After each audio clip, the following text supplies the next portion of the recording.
I wanted a town hall somewhere in the middle of America where we could put people in a room and have them talking to each other, talking across the divide, if you will, explaining why they're feeling how they are. 2 years ago, PBS News special correspondent Judy Woodruff set out on a reporting project called America at a Crossroads to better understand the growing political polarization in America. As part of this series, Judy and the PBS News team proposed a town hall set in Milwaukee. Here's a behind-the-scenes look at how that project came together. Welcome to this PBS News special. As we know, PBS stands for Public Broadcasting Service.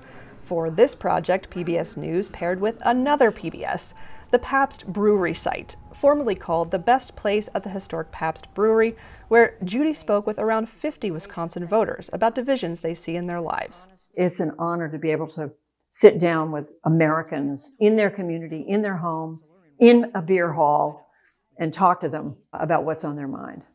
We were looking for a space that was felt like Milwaukee, didn't feel like a conference room in Washington, D.C. or studio.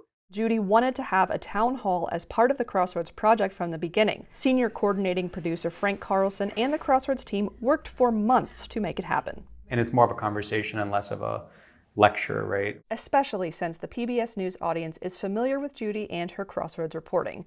For the last year and a half, there's been a Crossroads piece on our air every other week. So this series has been Judy reporting for the last 2 years across the country, going to talk to people about the things that divide us, but also the things that unite us. It took a full crew and 2 days of work to set up the space for the program.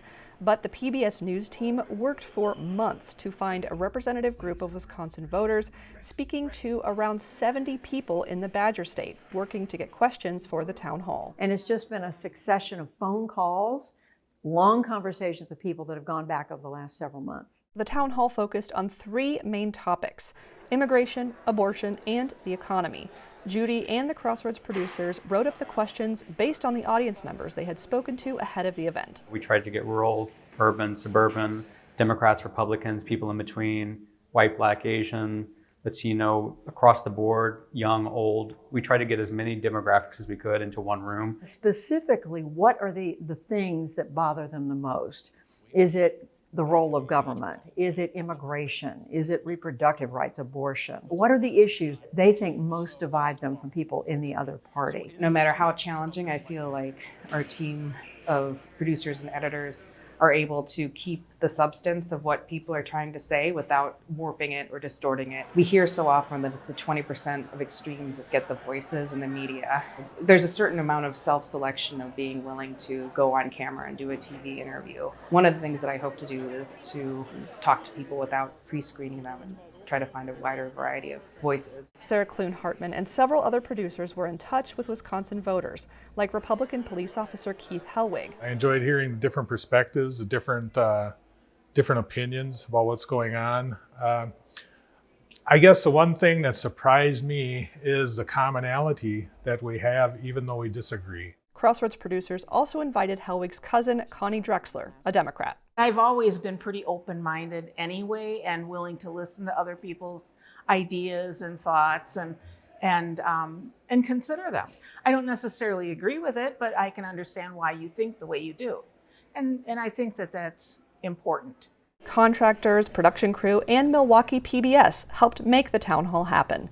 PBS News has produced countless live events and specials, but for producer Carlson, with 10 years of experience, this was a new challenge in live event coordination. I've never produced something this expensive, so I'm taking all the help I can get.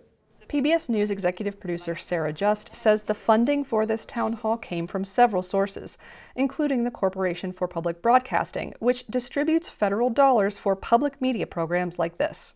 We're very grateful for support from the Corporation for Public Broadcasting, for PBS.